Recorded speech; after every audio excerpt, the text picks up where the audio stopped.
Hello, and thank you for taking the time to talk to us. Can you please introduce yourself and tell us a bit more about your area of expertise, please?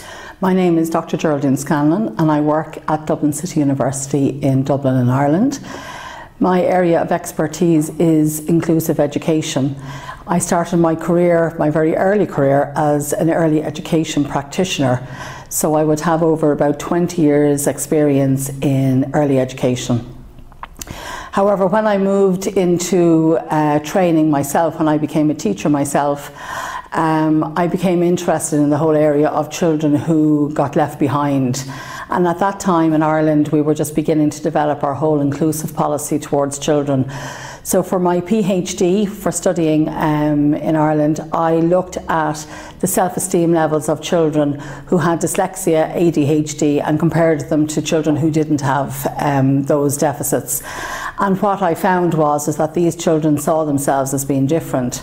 And then I also conducted some other experiments that looked at the attitudes of teachers towards these children, and found that while nobody had ever told these children that they were bad or not accepted, they felt that way. And this was developed through the interactions that the teachers had developed.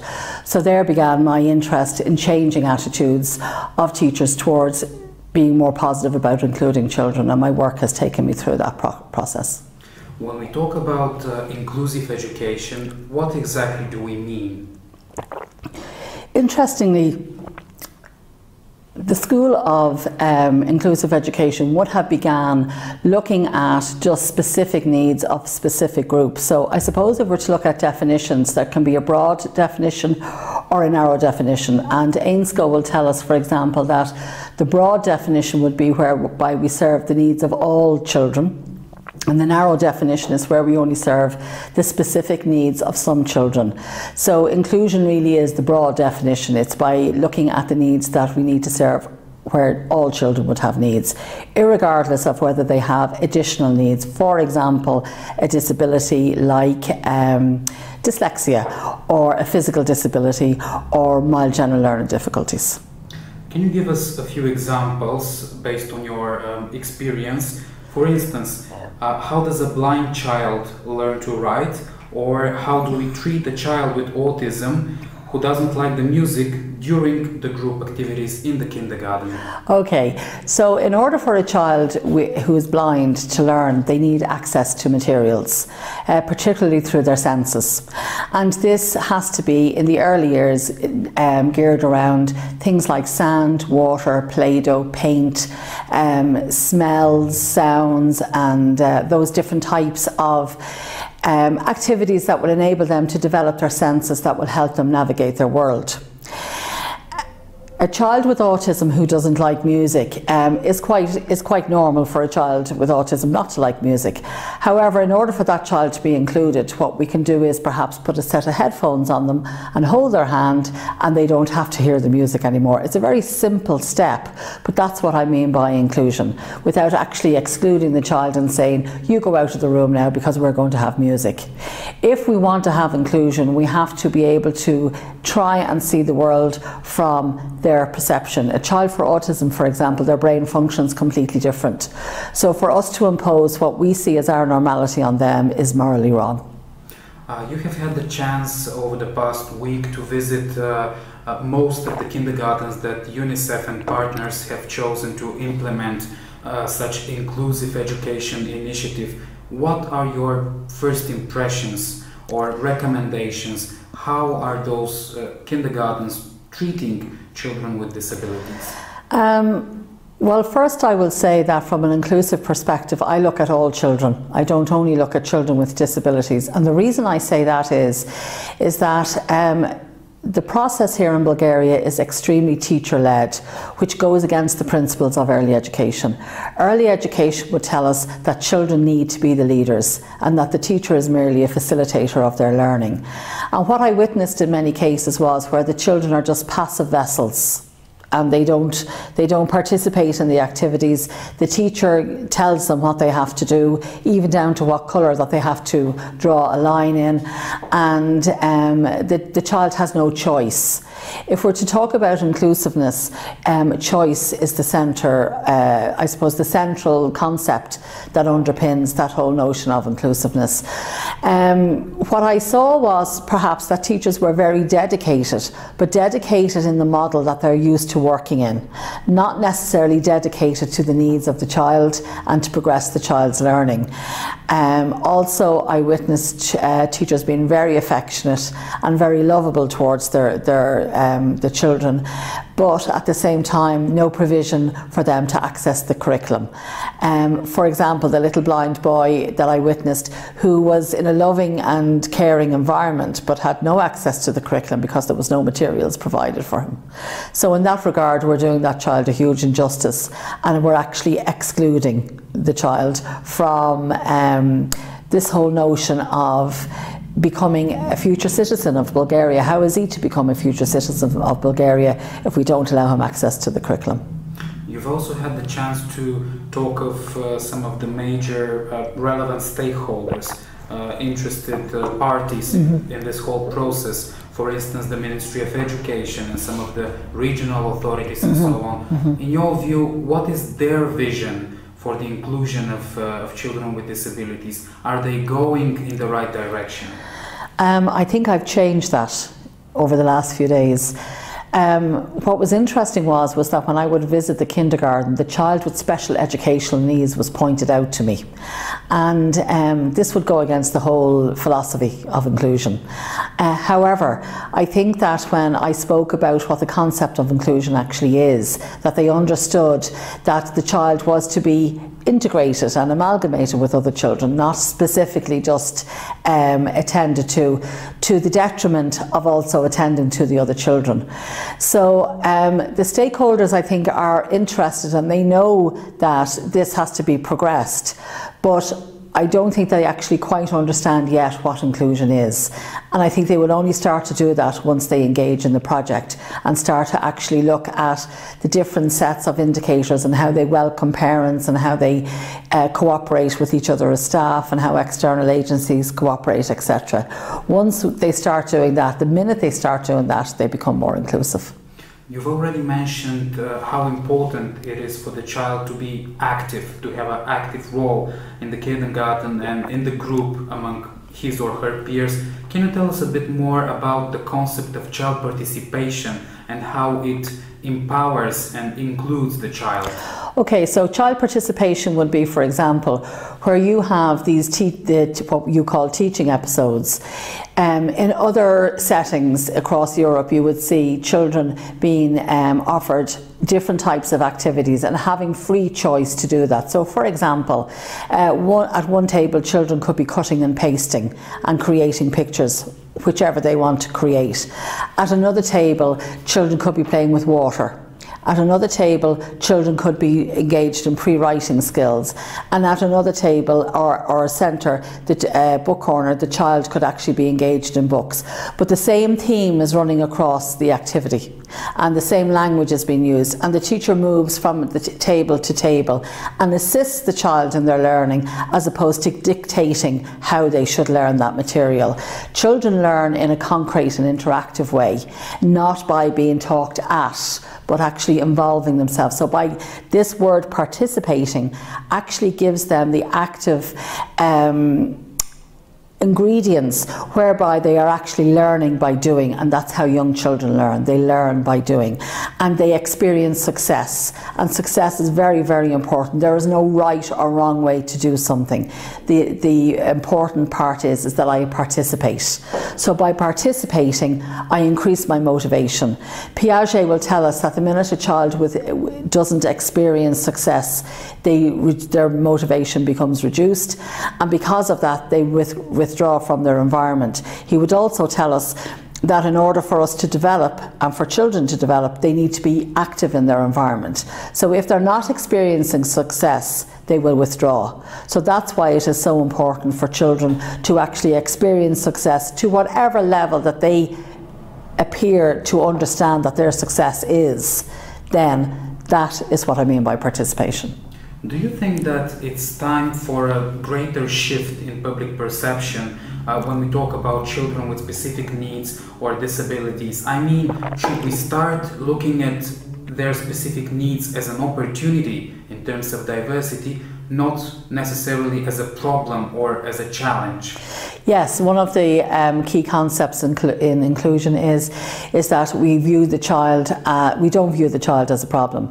We don't view negatives as, we don't view the child being negative because they have a problem. And we view differences as being positive as opposed to negative.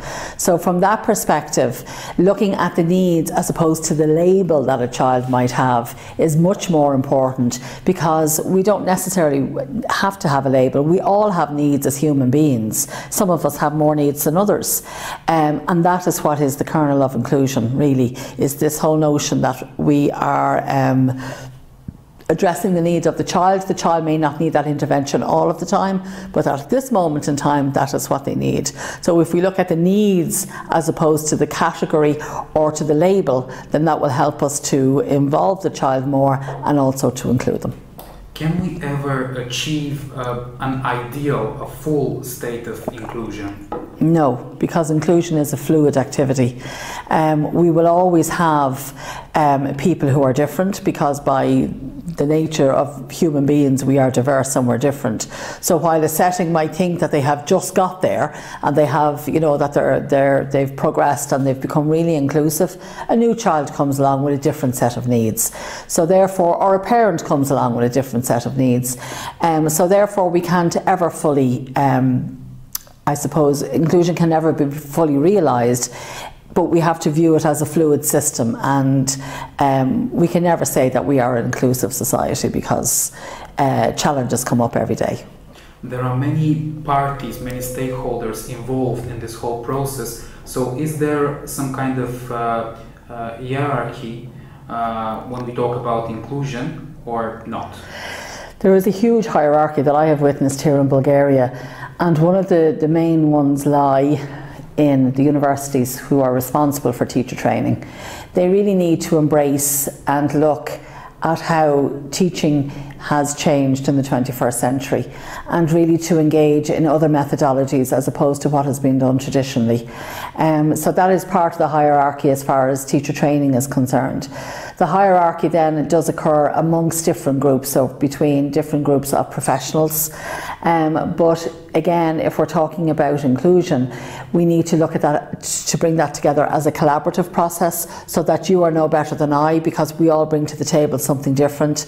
This child has needs, and we all have different ways that we can help the child, but because I'm a psychologist, or I'm a resource teacher, or I'm a speech and language therapist, doesn't make me any better than you. So therefore that we work all together, and the hierarchy has to be broken down into a collaborative approach, as opposed to this tiered system, which is that, or even with teachers are a huge barrier there as well to children's participation.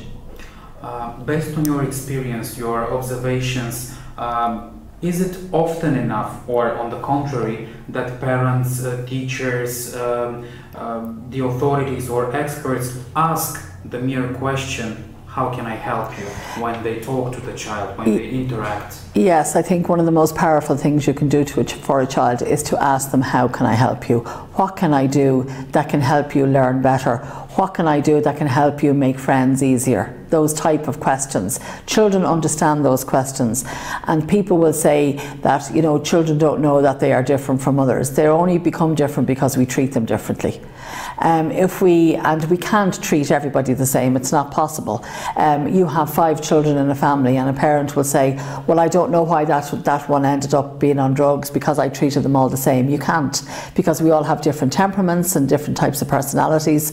So it is our interaction with them, but it is the attitude that we have towards that child will actually enable them to have a voice and say, well, I would like to be able to work independently, or I would like to be able to draw, or I would like to be able to know my numbers, or whatever, and that's where you start. Is it morally right or morally wrong to teach behaviors to children who are sometimes merely unable to develop those specific behaviors? Absolutely, and also unethical. From the perspective of a child who has autism, for example, a child who has autism has their brain functions in a completely different way, and neuroscience gives us a huge amount of new information that was never available to us before about the impact on how the child with autism reacts to their environment. For example, children with autism don't have humour, they don't get facial expressions, and they don't get with the fact that they might be boring the pants off you because they're still talking about the universe that they love. However, and